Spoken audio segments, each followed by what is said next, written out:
All right, chat. Today we're gonna react to one of Fern's videos, and this is actually, you guys might have seen this. It's the $1 billion Coca-Cola machine. This caught my eye. I'm not gonna lie. We haven't reacted to Fern on the channel before, but I know Fern makes good videos. Once again, I try and find these people that make good videos for us to watch, and Fern popped up. So let's see what the $1 billion Coca-Cola machine means. You're in the cinema, about to watch yet another sequel to a forgotten franchise nobody asked for. I automatic popcorn and a I drink to drown immediately liked the animation. I'm not gonna lie. Sorry for pausing 7 seconds in. out your Jared Leto-induced sorrow with a sugar rush. You pay and they hand you a cup. Okay. Then you see it, glowing red and chrome. Oh, it's the Coca-Cola freestyle machine. Freestyle fountain.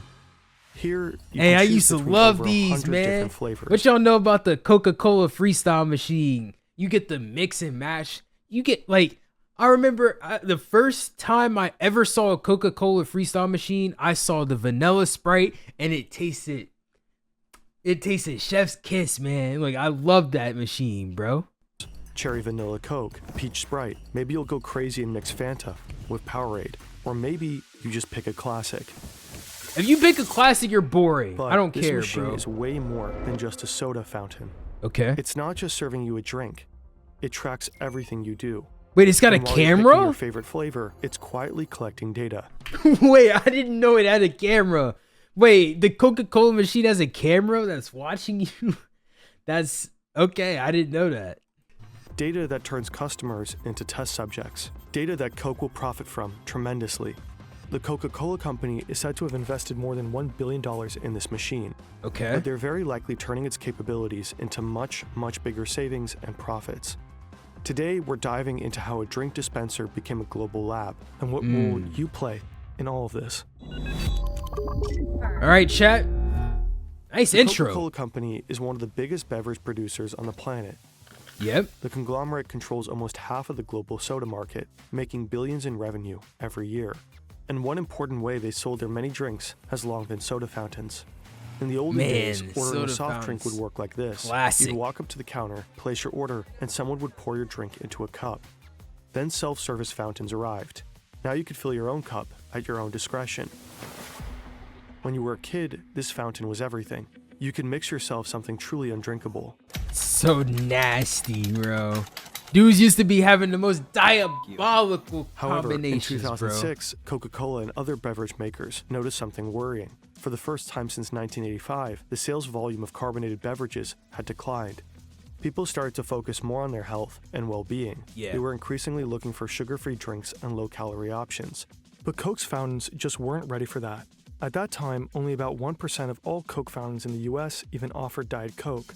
Meanwhile, the choice of sodas at convenience stores had increased dramatically. Yep. Rows and rows packed with hundreds of bottles and cans.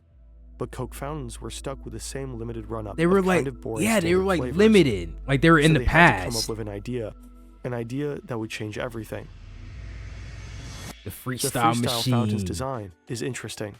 The red, the chrome, the sculpted lines. It kind of looks like it wants to become a Ferrari when it grows It up. just looked And that's cool. not a coincidence. Like, you know, like when It was developed with Pininfarina, the legendary Italian design house that shaped the curves of Ferrari itself. You slide your cup under the dispenser. Now comes the fun Okay. part. You see dozens of bubbles on the screen in front of you. Each bubble is labeled with a different drink. yeah, Mezzo Mix, Coca-Cola, Powerade, Lift, Fused Tea, and Kinley. yep. In total, you could choose over 100 drinks. Back when you were a kid, this It would have was been like impossible. 5. Restaurants used massive 19-liter syrup canisters for Mhm. every single drink option. Nowadays, My fault. I didn't mean to pause. all these flavors fit into just about 30 tiny cartridges. The cartridge design is inspired by medical tech, where precise dosing is critical. Just as insulin pumps deliver exact amounts of medication And almost a drop by cartridge, drop, like the it allows you, like each machine to have all these different drinks. freestyle system carefully meters syrup and carbonated water for each pour.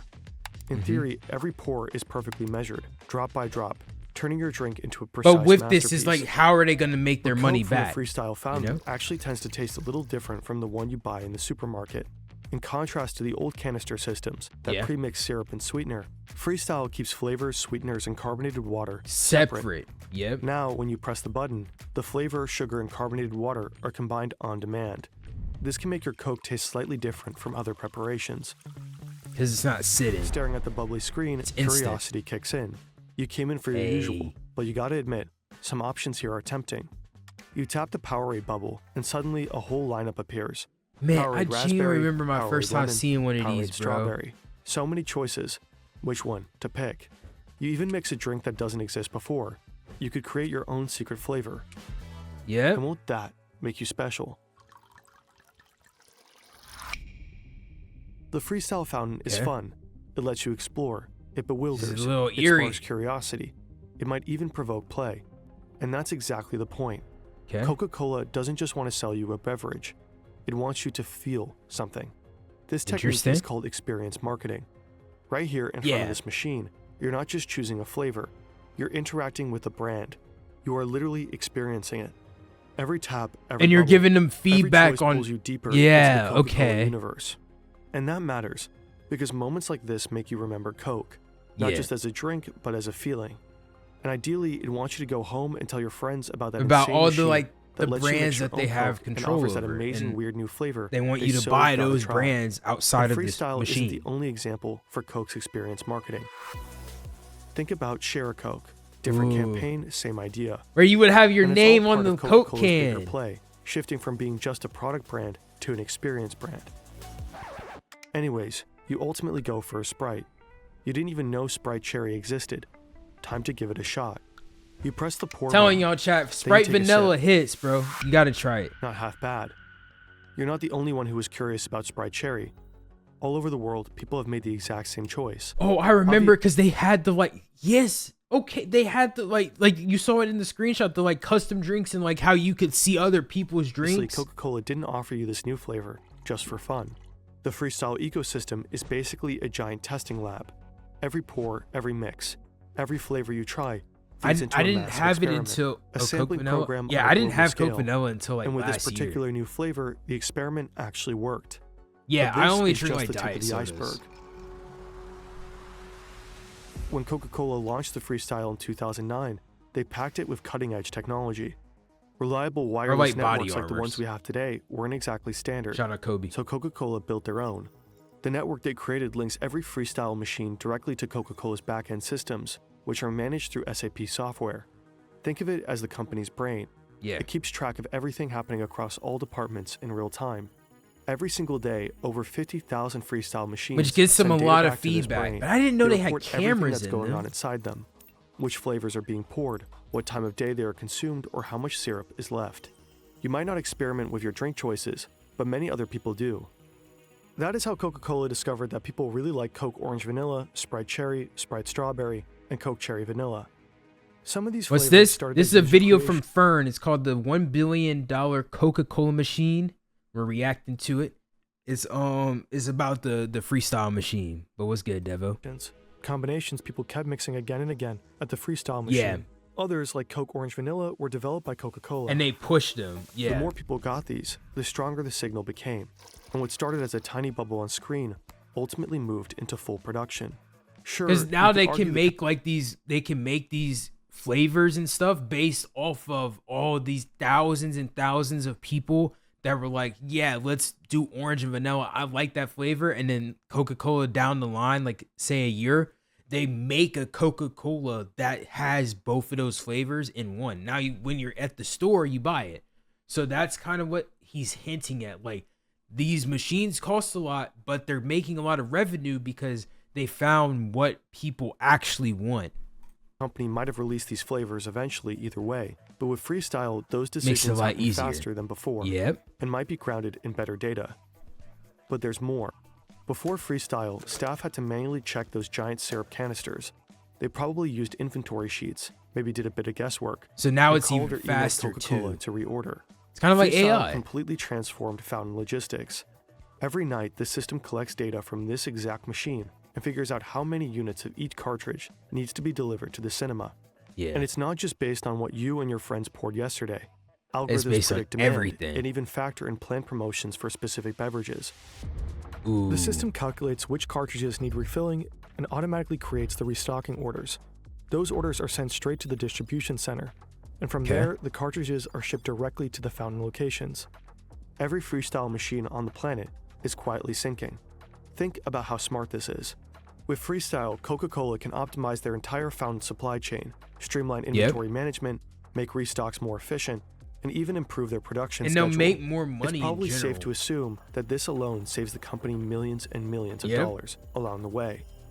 Easily. If even Coca-Cola is tracking your data in real life, you won't be surprised to learn that your data is exposed everywhere, and there's nowhere to hide. Every click. All right, chat. We play a game here where if the advertisement we get it right, I want 5 get this subs. So I'm gonna guess this is NordVPN. Search and form you fill reveals tiny pieces of who you are. That you had to look up how to spell bourgeois 6 or 7 times for your online comment war. That you don't understand the 6-7 meme. Come on, I know there's the ad. Dang it, bro! Man, I'm gonna get one of these right, bro. All right, cut the rest out, bro. Let's get back to Coke's genius. All right, machine, chat. Because, well, there's more. The data streams don't only report back. Marketers at HQ can push new campaigns. It's really straight good to the for freestyle. marketers, obviously, like for what I just said It took a while earlier. to get to this level. Whenever Coke wanted to push a new campaign or change content, it required a full software update, during which the machine. But now could it's just pour a you just single mix drink. you just mix Not the exactly canisters. ideal, considering many fountains are located in high-traffic fast food chains. So in the mid-2010s, Coca-Cola integrated AirWatch, a modern device management platform.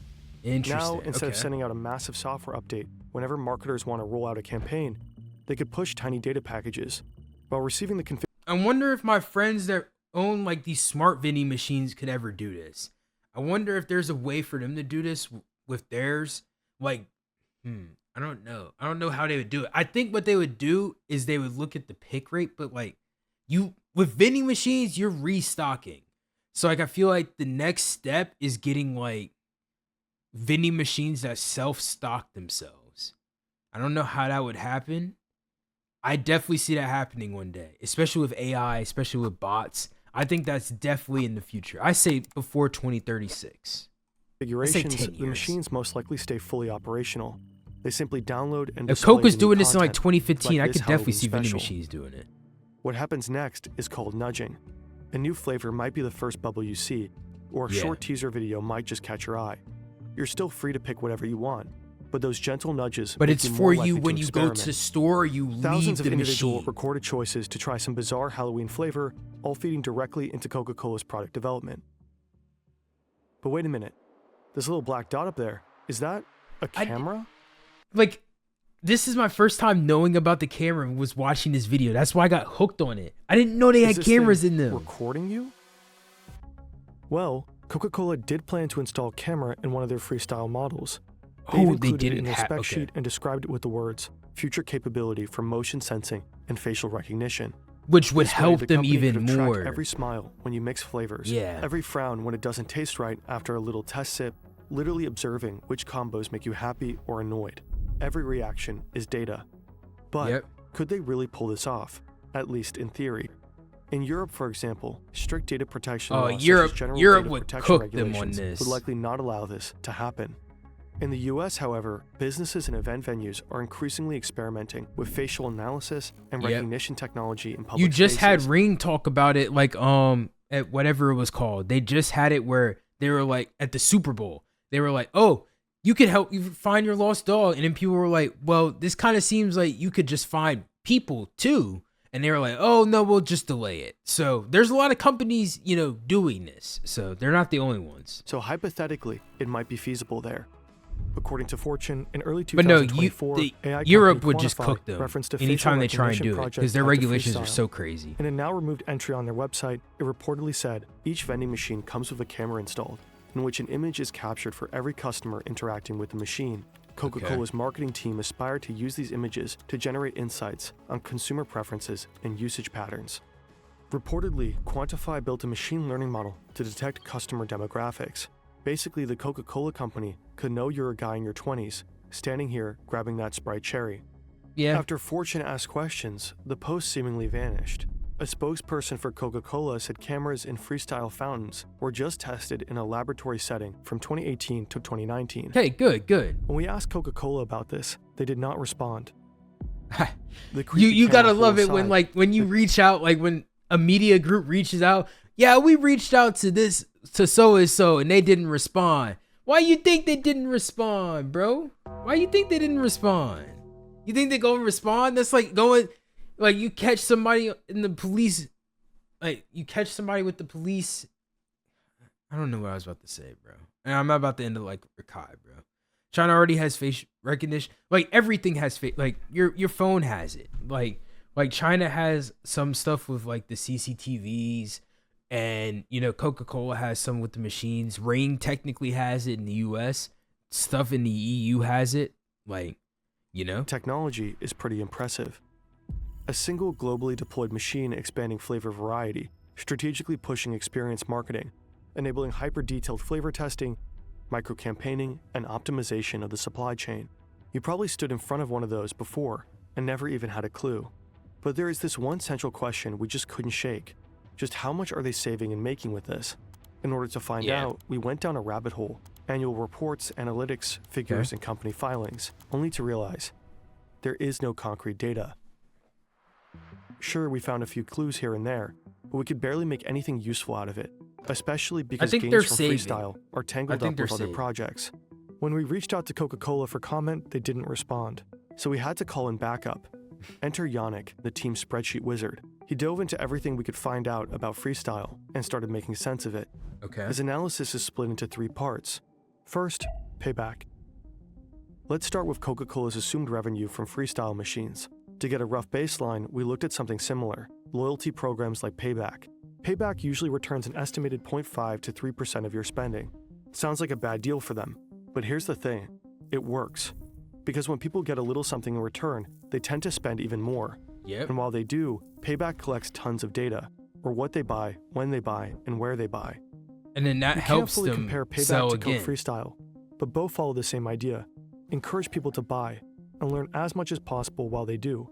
So Data that they collected buy through again loyalty in the programs like future. Payback enables targeted marketing and personalized offers, helping deliver messages that are relevant to individual consumers. Studies like this one show that loyalty programs can improve gross margins by 2 to 4%. Okay. Not simply because people not buy too more, crazy. but because companies can make smarter, data-driven marketing and product decisions. It's not just Using 2 that to logic, 4%. we can conservatively assume a 2% margin on revenue for freestyle. This is a very rough estimate, but enough to get a sense of scale. According to one source, Coke Freestyle machines dispense around 4 billion drinks per year. Okay. Assuming That's an a average lot. of $2 per drink and a 2% margin, that adds up to roughly $160 million in yearly gains. That's well really over $1 billion good. since Freestyle's inception. Second, the value of data. Okay. Back in Data's a 2015, lot, Coca-Cola man. teamed Data up with is a Hivery, lot. a company focusing on AI-driven optimization. Their mission was to optimize vending machine sales. One of Hivery's clients was Reyes Coca-Cola Bottling Co., a U.S. bottler with roughly 19,000 vending machines in hospitals across California and Nevada. Hivery's software combined sales data with machine learning and some algorithms to predict demand for every beverage in every machine. Okay. Reportedly, Reyes saw a I 6% figured sales that they were gonna increase have and AI a 15% in this reduction video. in restocking trips. These numbers suggest that data-driven So supply yeah, chain restocking. management They can save generate a lot on significant sales boosts restocking. and cost savings. It is reasonable to assume that freestyle fountains could yield similar results. And then I would say, I keep saying it with the sales, I would say when you go to the store, it helps with sales as well. Because of the Third, combination new of stuff. flavors. With new flavors. Yeah, Some of we're the gonna new talk about it flavors here. Coca-Cola launched based on their freestyle testing turned Oh, out about as no, popular orange as the vanilla was deeply new. disappointing and unwanted sequel you're going to endure in a few minutes. Take Coke Cherry Vanilla, for example. Even though it was one of the most beloved freestyle combos, Coca-Cola People decided didn't to like not it? produce any more in 2024 due to declining demand. People Freestyle didn't like it? I feel like people liked it, no? may help spot promising new flavors, but it doesn't seem to be foolproof. Out of 4 flavors brought to the market, 2 did not survive. Orange cream didn't survive. I think the issue with it is that people go and they like mix it, and yeah, they got it right that it is cherry vanilla or like orange cream. But I think what happened is that it's like a little bit of one of the flavors, even though they can tell. But I think what was getting wrong is that it tastes different with the machines, and then when people go and get them in the store, when it's like sitting in the can and it's flat, or like it's just, you know, sitting in the plastic, I think it tastes different, and that's why people don't like it. This doesn't necessarily mean they were bad investments, just that they weren't long-term hits. Coca-Cola may have overestimated how representative freestyle users are for the broader market. Yeah. Again, our request for comment went unanswered. While Man, Coca-Cola did they rarely answer publishes anything for concrete y'all? sales data for specific products, we found a number for one of their newer non-freestyle Sprite products that shows the potential of this market. Okay. Sprite Chill generated $15 million Sprite in Chill sales. was so amazing. I have never tried regular Sprite Chill, but I have had like 50 Sprite Chills, no zero. I mean, yeah, zero sugars. I swear they're so in good. its first 21 I weeks love them, in the bro. North American market. Again, it's hard to estimate the total profit the company may have made through new flavors that started on Freestyle, and how important I the didn't know founding that data started was from for their freestyle. success. That's interesting. But looking at all three aspects of Yannick's analysis, one thing is relatively safe to assume. The $1 billion Coca-Cola reportedly invested into these machines has long been made back. All right. W video, you see all the people here, bro. Like, it takes a lot to go into making these videos. It was very entertaining all the way through. So we're definitely watching more Fern. That was very educational. I learned a lot. Make sure to follow the Twitch. That's where we react to all this live. I'm gonna have some segments in the future. Definitely next week. Make sure to sub. We're close to 50 subs if we haven't already hit it. Appreciate you guys. And yeah, I will see you guys in the next one. Peace.